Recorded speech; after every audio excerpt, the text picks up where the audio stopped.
Pernah dengar daun sirsak disebut-sebut sebagai daun ajaib? Banyak orang mengenalnya sebagai herbal tradisional. Tapi sebenarnya apa sih manfaat daun sirsak menurut ilmu kedokteran?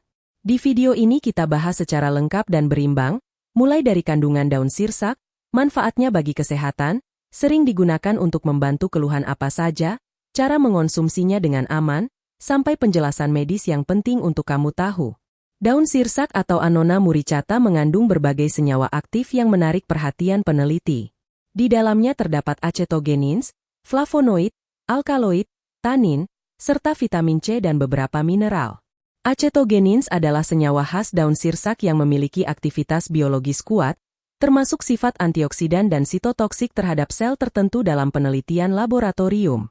Selain itu, flavonoid dan vitamin C berperan membantu tubuh melawan radikal bebas dan mendukung sistem kekebalan.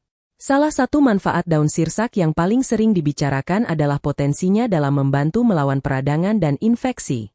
Ekstrak daun sirsak diketahui memiliki sifat antibakteri dan antiinflamasi, sehingga secara tradisional sering digunakan untuk membantu meredakan nyeri sendi, pegal, dan keluhan radang ringan.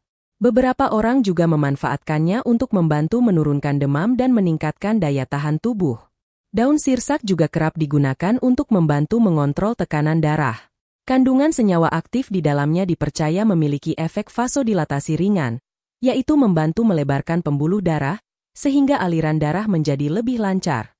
Dalam praktik tradisional, daun sirsak sering direbus dan diminum airnya untuk membantu penderita hipertensi ringan, tentu tetap dengan pemantauan medis. Lalu bagaimana dengan klaim daun sirsak sebagai obat kanker? Menurut ilmu kedokteran, ini perlu diluruskan.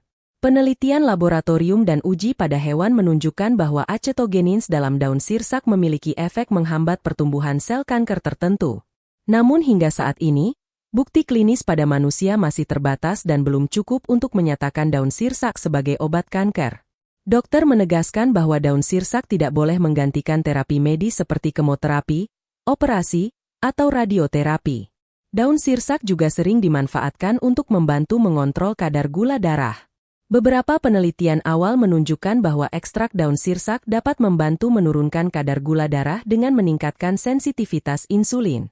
Karena itu, daun sirsak kadang digunakan sebagai pendukung pada penderita diabetes, namun penggunaannya harus hati-hati agar tidak menyebabkan gula darah turun terlalu drastis, terutama jika sedang mengonsumsi obat dokter. Untuk keluhan pencernaan, daun sirsak juga dikenal memiliki efek menenangkan. Rebusan daun sirsak secara tradisional digunakan untuk membantu meredakan diare ringan dan gangguan lambung. Kandungan taninnya membantu mengurangi peradangan pada saluran cerna, meski tetap tidak dianjurkan untuk penggunaan jangka panjang tanpa pengawasan. Cara mengonsumsi daun sirsak yang paling umum adalah dengan merebus daun segar atau kering. Biasanya beberapa lembar daun sirsak direbus dalam air hingga mendidih dan diminum airnya setelah hangat. Namun dari sudut pandang medis, dosis dan frekuensi sangat penting. Konsumsi berlebihan atau terlalu lama dapat menimbulkan efek samping seperti mual, gangguan saraf, atau tekanan darah terlalu rendah. Karena itu, penggunaan sebaiknya bersifat sementara dan tidak setiap hari dalam jangka panjang. Menurut ilmu kedokteran, daun sirsak tergolong herbal yang memiliki potensi manfaat, tetapi juga memiliki risiko jika digunakan sembarangan. Ibu hamil, menyusui, penderita penyakit saraf, gangguan hati, atau yang sedang menjalani pengobatan rutin sebaiknya berkonsultasi dengan tenaga medis sebelum mengonsumsi daun sirsak. Ini penting agar tidak terjadi interaksi obat atau efek samping yang tidak diinginkan. Kesimpulannya, daun sirsak memang memiliki kandungan aktif yang bermanfaat untuk mendukung kesehatan, terutama sebagai antioksidan, antiinflamasi, dan pendukung sistem imun. Namun menurut ilmu kedokteran, daun sirsak bukan obat utama untuk penyakit berat, melainkan dapat digunakan sebagai pendamping gaya hidup sehat dan pengobatan medis yang tepat. Jadi, bijaklah dalam menggunakan herbal, pahami manfaat dan risikonya, agar tubuh mendapatkan manfaat tanpa membahayakan kesehatan.